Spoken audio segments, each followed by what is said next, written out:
Dobby froze, horror-struck, then grabbed Harry's water jug from his bedside table and cracked it over his own head, toppling out of sight. A second later, he crawled back onto the bed, cross-eyed, muttering, "Bad Dobby! Very bad Dobby!"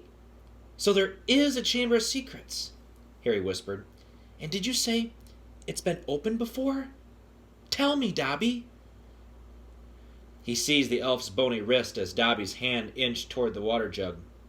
"But I'm not Muggle-born. How can I be in danger from the chamber?" "Ah, sir, ask no more of poor Dobby," stammered the elf, his eyes huge in the dark. "Dark deeds are planned in this place, but Harry Potter must not be here when they happen. Go home, Harry Potter, go home! Harry Potter must not meddle in this, sir. 'Tis too dangerous." "Who is it, Dobby?" Harry said, keeping a firm hold on Dobby's wrist to stop him from hitting himself with the water jug again. "Who's opened it? Who's opened it last time?" "Dobby can't, sir. Dobby can't. Dobby mustn't tell!" squealed the elf. "Go home, Harry Potter! Go home!" "I'm not going anywhere," said Harry fiercely. "One of my best friends is Muggle-born. She'll be first in line if the chamber has been opened." "Harry Potter risks his own life for his friends," moaned Dobby in a kind of miserable ecstasy. "So noble, so valiant. But he must save himself, he must. Harry Potter must not." Dobby suddenly froze, his bat ears quivering. Harry heard it too. There were footsteps coming down the passageway outside. "Dobby must go!" breathed the elf, terrified. There was a loud crack, and Harry's fist was suddenly clenched on thin air.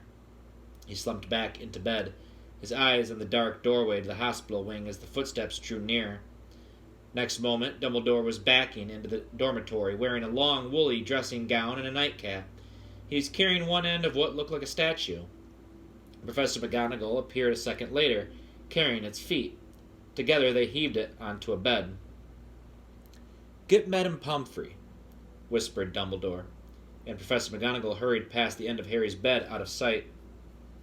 Harry lay quite still, pretending to be asleep.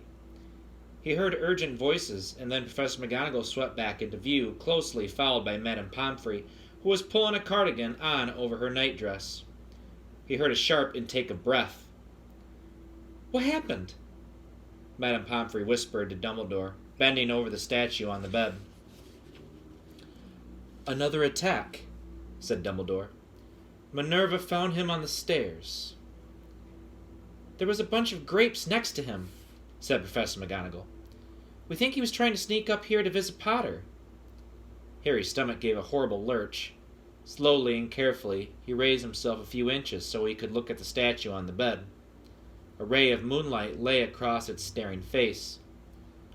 It was Colin Creevey. His eyes were wide, and his hands were stuck up in front of him, holding his camera. "Petrified?" whispered Madame Pomfrey. "Yes," said Professor McGonagall. "But I shudder to think. If Albus hadn't been on the way downstairs for hot chocolate, who knows what might have been?" The three of them stared down at Colin. Then Dumbledore leaned forward and wrenched the camera out of Colin's rigid grip. "You don't think he managed to get a picture of his attacker?" said Professor McGonagall eagerly. Dumbledore didn't answer. He opened the back of the camera. "Good gracious," said Madame Pomfrey. A jet of steam had hissed out of the camera. Harry, 3 beds away, caught the acrid smell of burnt plastic. "Melted," said Madame Pomfrey wonderingly. "All melted." "What does this mean, Albus?" Professor McGonagall asked urgently. "It means," said Dumbledore, "that the Chamber of Secrets is indeed open again." Madame Pomfrey clapped a hand to her mouth. Professor McGonagall stared at Dumbledore. "But Albus, surely, who?" "The question is not who," said Dumbledore, his eyes on Colin. "The question is how." And from what Harry could see of Professor McGonagall's shadowy face, she didn't understand this any better than he did.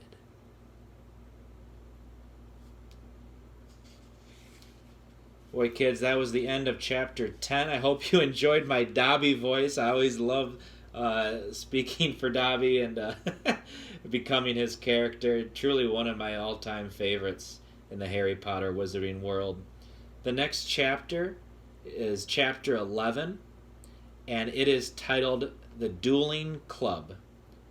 I hope you enjoyed today's reading of Harry Potter and the Chamber of Secrets.